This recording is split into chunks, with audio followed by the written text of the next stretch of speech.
రాజకీయాల్లో ఎప్పుడూ లేని విధంగా ఒక ఆసక్తికరమైన చర్చ నడుస్తోంది. అదే బీఆర్ఎస్ వర్కింగ్ ప్రెసిడెంట్ కేటీఆర్, మాజీ సీఎం జగన్మోహన్ రెడ్డిల మధ్య ఉన్న అప్రకటిత సాన్నిహిత్యం. ఒకప్పుడు ఫెడరల్ ఫ్రంట్ అంటూ మొదలైన వీరి బంధం అధికారంలో ఉన్నప్పుడు నాకు ఇది నీకు అది అంటూ రాష్ట్రాన్ని దోచుకోవడంలో కొనసాగింది. ఇప్పుడు వచ్చే ఎన్నికల్లో ఎలాగైనా తిరిగి అధికారాన్ని చేజిక్కించుకోవాలనే లక్ష్యంతో తెర వెనుక ఉండి వీరిద్దరూ కలిసి వ్యూహరచన చేస్తున్నారు. సాధారణంగా ప్రతి పార్టీకి విడివిడిగా మీడియా ఉంటుంది. కానీ వీళ్ళిద్దరూ కలిసి ఒకే గొడుగు కింద సోషల్ మీడియాను నడపటం ఏంటనేది ఇప్పుడు అందరినీ ఆశ్చర్యపరుస్తోంది. హైదరాబాద్ లోనే ఒక పెద్ద ఆఫీసు అద్దెకు తీసుకొని వేల మందితో సోషల్ మీడియా యుద్ధాన్ని నడిపిస్తున్నారు. తెలంగాణలో ప్రాంతీయవాదాన్ని రెచ్చగొట్టి లాభపడాలని కేటీఆర్ ఒకవైపు, కూటమి ప్రభుత్వాన్ని విడగొట్టి మీరు విడిపోతే నేను వస్తాను అని నమ్మించాలని జగన్ మరోవైపు ఇద్దరూ కలిసి సోషల్ మీడియాలో భారీ దుష్ప్రచారం చేస్తున్నారు. ఈ వ్యూహంలో భాగంగానే సుమారు 200 నుంచి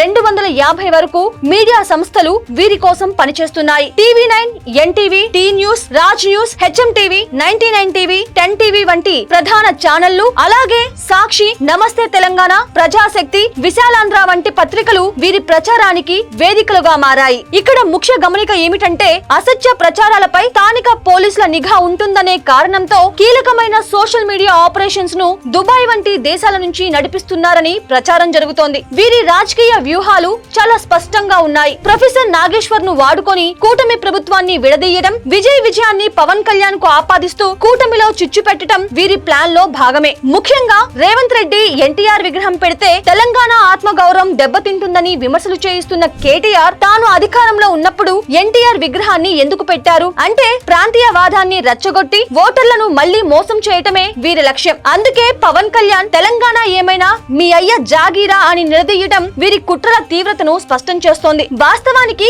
కాళేశ్వరం, మిషన్ భగీరథ, గొర్రెల పంపిణీ, సివిల్ సప్లైస్ కుంభకోణాలు మరియు భూ కబ్జాలతో కేటీఆర్ బృందం అధికారంలో ఉన్నప్పుడు రెచ్చిపోతే మద్యం, ఇసుక, మైనింగ్, హౌసింగ్ స్కామ్లతో జగన్ చేసిన దోపిడీ అంతా ఇంతా కాదు. వీరి అక్రమార్జనతో ఒక చిన్న దేశాన్నే నిర్మించవచ్చు. కానీ అంతటి దోపిడీకి పాల్పడిన వీరు ఇప్పుడు తమను తాము శుద్ధపూసులుగా కొనుగోలు చేసిన మీడియా ఛానళ్లలో చూపించుకోవటం విడ్డూరం. చివరిగా ఈ అప్రకటిత మైత్రి ఎంతవరకు విజయం సాధిస్తుంది అన్నది వేచి చూడాలి. రాజకీయాల్లో ఇలాంటి వ్యూహాలు అప్పుడప్పుడు ఫలితాలను ఇవ్వవచ్చు. కానీ ప్రజలు వాస్తవాలను గ్రహిస్తున్నారా? తెర వెనుక సాగుతున్న ఈ పెద్ద కుట్రను గుర్తిస్తున్నారా అన్నదే అసలైన ప్రశ్న. ఓటరు దేవుడు ఇలాంటి రాజకీయ డ్రామాలను నమ్మే అవకాశం ఉందా, లేక వీరి భాగోతం వెనుక ఉన్న అసలు లక్ష్యాన్ని గుర్తించి తిరస్కరిస్తారా అనేది రాబోయే ఎన్నికల్లోనే తేలనుంది. నిష్పక్షపాతంగా ఆలోచించాల్సిన సమయం ఆసన్నమైంది మిత్రమా.